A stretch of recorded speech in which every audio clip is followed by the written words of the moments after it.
people get involved in your campaign. They say, you know what, I love this woman. I love what she's doing. She's fighting for us. This is John Villarreal reporting for Conservative New Media. No, I'm not writing him off. I like Karl Rove a lot. My take is this: Karl Rove is very, very good and very potent at what he does.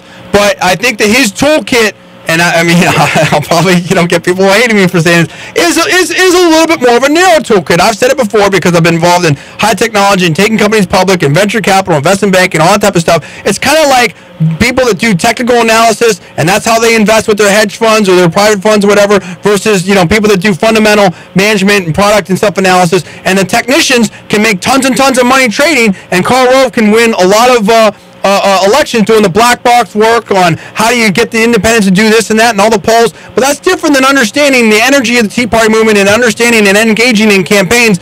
And I'm just saying that my take is this: Karl just needs to get with the new stuff and keep the door open and understand that we're all on the same team, and he'll be fine. I think he's tremendous talent. Obviously, he doesn't need me to say that, and the guy makes a ton of money. But the people that are on the insiders and the old school stuff, if they don't, if they're not flexible and they're not hearing what people like Rush and others are saying, then they will be swept out. That's my personal opinion. A lot's changed this year, and people are having to keep up. People are definitely having to keep up. Now, Paul, I know you probably have some questions here for Ramesh, and I talk a lot. I want to give you a shot here because this guy's brilliant. What do you have to say for Ramesh?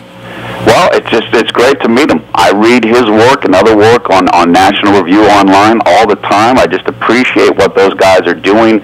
Been a big fan of people such as Jonah Goldberg and Mark Stein and others, and honestly, I don't really have tons of questions. I'm glad that we're getting a chance to get them on the show. Well, I got a question. My question is, what's the mood out there in D.C. right now? I mean, you go to you talk to a lot of people, insiders, outsiders, this and that, whatever. Do you think that people understand the change that they want to see here in the country with the lower taxes, with the less spending? Do you think that the insiders are ready to work with folks on the outside, the grassroots, and the new technology and the new media? And how much are what's the vibe on the Democrats and some folks that you talk to on there? I want to know the pulse of it. Yeah.